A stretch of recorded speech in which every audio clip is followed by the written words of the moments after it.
السلام علیکم۔ کیا آپ نے کبھی سنا ہے کہ صرف 3000 سپاہی 1 لاکھ سے زائد کے لشکر سے ٹکرا گئے اور نہ صرف انہیں بھرپور نقصان پہنچایا بلکہ عظمت اور بہادری کی ایسی داستان رقم کی کہ ریتی دنیا تک مثال بن گئی۔ یہ کہانی ہے جنگ موتا کی، اور اس میں حضرت خالد بن ولید رضی اللہ تعالیٰ عنہ کا وہ کردار جو ہمیشہ کے لیے تاریخ کا حصہ بن گیا۔ یہ واقعہ نبی کریم صلی اللہ علیہ وسلم کی زندگی کے آخری چند سالوں میں پیش آیا، جب اسلامی ریاست مدینہ میں مستحکم ہو چکی تھی۔ نبی کریم صلی اللہ علیہ وسلم نے دنیا کے مختلف بادشاہوں کو اسلام کی دعوت کے خطوط بھیجے۔ انہی میں سے ایک خط بازنطینی سلطنت کے مشہور گورنر شرجیل بن عمرو کو بھی بھیجا گیا۔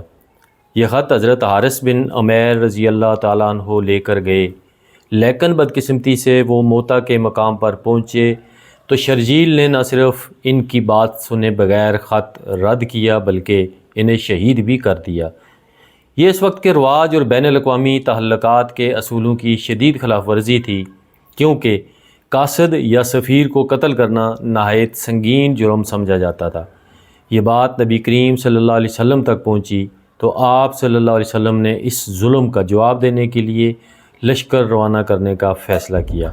آپ صلی اللہ علیہ وسلم نے 3000 سپاہیوں پر مشتمل اسلامی لشکر ترتیب دیا جو مدینہ سے رخصت ہوا۔ اس لشکر کے لیے 3 سردار مقرر کیے گئے، حضرت زید بن حارثہ رضی اللہ تعالیٰ عنہ، حضرت جعفر بن ابی طالب رضی اللہ تعالیٰ عنہ اور حضرت عبداللہ بن رواح رضی اللہ تعالیٰ عنہ۔ آپ صلی اللہ علیہ وسلم نے فرمایا کہ اگر ایک شہید ہو جائے تو دوسرا قیادت سنبھالے، اور اگر دوسرا بھی شہید ہو جائے تو تیسرا قیادت سنبھالے، اور اگر تینوں شہید ہو جائیں تو مسلمان جسے چاہیں اپنا امیر منتخب کریں۔ یہ لشکر شام کی سرزمین کی طرف روانہ ہوا اور بالآخر موتا کے مقام پر دشمن کے ساتھ ان کا سامنا ہوا۔ دشمن کی تعداد 1 لاکھ سے زیادہ تھی، جن میں بازنطینی فوج کے ساتھ مقامی عرب قبائل بھی شامل تھے۔ مسلمانوں کو معلوم تھا کہ دشمن تعداد میں کئی گنا زیادہ ہے، لیکن ان کا ایمان تھا کہ اللہ کی مدد ان کے ساتھ ہے۔ جنگ شروع ہوئی اور حضرت زید بن حارثہ رضی اللہ تعالیٰ عنہ نے علم سنبھالا۔ وہ بہادری سے لڑتے ہوئے شہید ہو گئے۔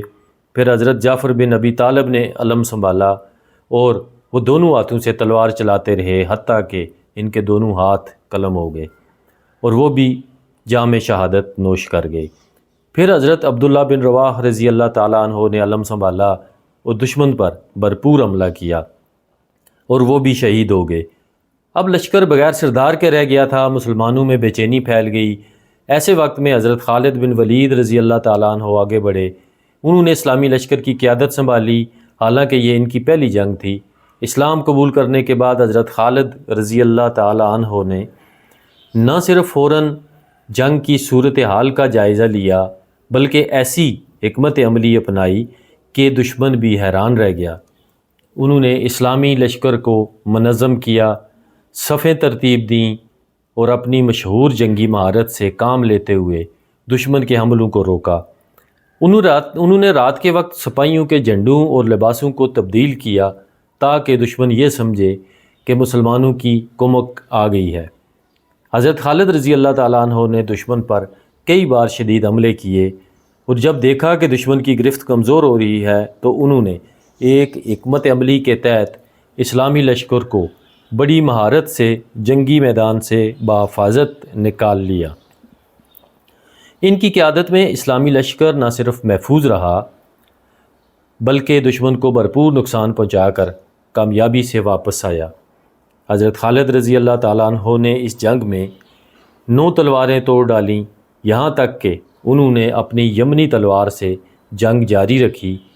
ان کی شجاعت اور حکمت عملی نے رسول صلی اللہ علیہ وسلم کو اتنا متاثر کیا کہ آپ صلی اللہ علیہ وسلم نے انہیں سیف اللہ یعنی اللہ کی تلوار کا لقب دیا۔ مدینہ واپس پہنچ کر لوگوں نے ان مجاہدین کو ملامت کی کہ تم لڑائی چھوڑ کر کیوں واپس آئے، لیکن نبی کریم صلی اللہ علیہ وسلم نے فرمایا، یہ نہ بگوڑے ہیں نہ فرار ہونے والے، بلکہ یہ اللہ کے راستے کے سوار ہیں۔ جنگ موتا کا یہ واقعہ صرف ایک عسکری مارکہ نہیں بلکہ یہ ایک سبق ہے کہ ایمان، حکمت اور قیادت کیسے دنیا کی بڑی طاقتوں کو بھی چت کر سکتی ہے۔ حضرت خالد بن ولید کا یہ کردار ان کی زندگی کا پہلا اور زبردست نقش تھا جس نے آنے والے وقت میں انہیں اسلام کا عظیم ترین سپہ سالار بنا دیا۔ ان کی قیادت نے اسلامی فوج کے ہر سپاہی کو نئی توانائی دی۔ ہر تیر، ہر تلوار اور ہر تکبیر دشمن کے دلوں پر بجلی بن کر گری۔ دشمن جو پہلے اپنی تعداد کے گھمنڈ میں تھا، حضرت خالد بن ولید رضی اللہ تعالیٰ عنہ کی چالاکی اور دلیری سے بوکھلا گیا۔ دن بھر کی لڑائی کے بعد جب اندھیرا چھایا، حضرت خالد بن ولید رضی اللہ تعالیٰ عنہ نے دشمن پر رات کے وقت ایسی چالیں چلیں جن سے دشمن کو یہ گمان ہوا کہ نئی تازہ دم فوج مدینہ سے آ گئی ہے۔